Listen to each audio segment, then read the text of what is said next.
来自东突厥散喀什的著名学者、历史学家、作家、诗人和伟大的翻译家穆罕默德·卡姆西阿敏于11月13日去世，享年93岁。他被安葬在麦加的公墓。这名伟大的学者留下了许多作品。他于1930年出生在喀什，他在喀什学者学习基础教育。1949年，他移居到麦加。他在宗教学校学习了很长时间，后来在塔子吉达电台的东突厥散分支工作。他一生为东突厥斯坦解放不慎地奋斗。他位于麦加的图书馆是朋友聚会的地方，是作家、学者和游客参观的场所。他先后将福勒智慧、东突厥斯坦历史和匈奴简史翻译成阿拉伯语。他收集了近1500名东突厥散学者的传记，并撰写了阿拉伯文著作。愿真主保佑他。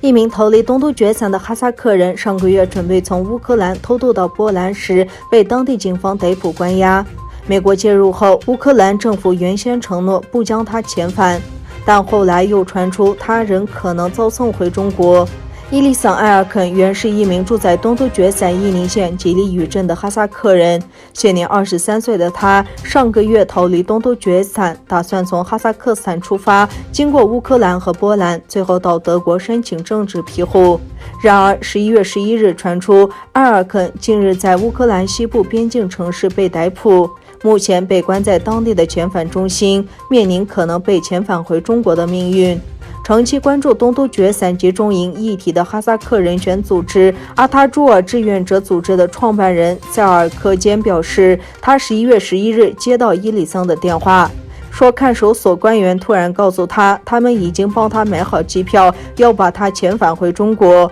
塞尔科坚说，我在电话中向那位官员解释，伊里桑被遣返回中国的话，不仅乌克兰会面临国际社会谴责，伊里桑的生命也会受到威胁。在首次开庭后，当地警方决定将伊里桑遣返回中国，这令他十分担忧，所以录制视频，希望得到国际社会的帮助。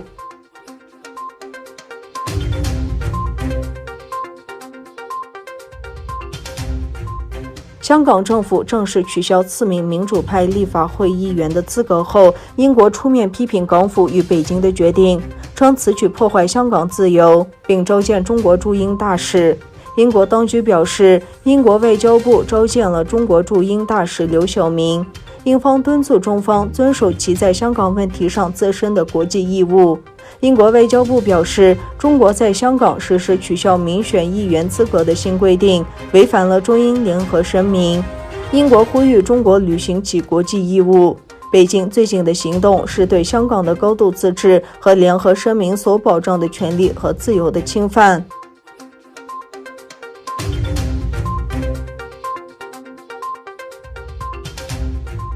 美国11月3日举行总统大选投票，特朗普至今没有承认败选。美国总统特朗普的支持者星期五下午就开始抵达华盛顿。11月14日星期六，在首都华盛顿和其他一些城市举行集会游行。集会的主题包括让美国再次伟大、100万大游行等。特朗普据报星期六特地乘车在宾夕法尼亚大道上向游行者致意。挥舞旗锦的特朗普支持者有人高呼停止偷窃，我们才是赢家等口号，勇往华府市中心白宫附近自由广场集结，游行前往美国最高法院大楼。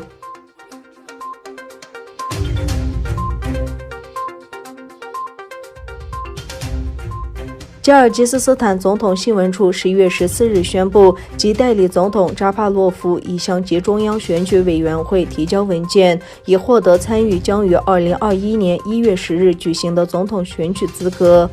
吉尔吉斯斯坦11月4日举行议选选举后，该国自10月5日起爆发抗议和骚乱，造成热恩别科夫总统辞职。被示威者从监狱释放的扎帕罗夫于10月14日正式出任总理，自10月16日起代行总统职权。另一方面，截至目前已有63人提交了参选资料。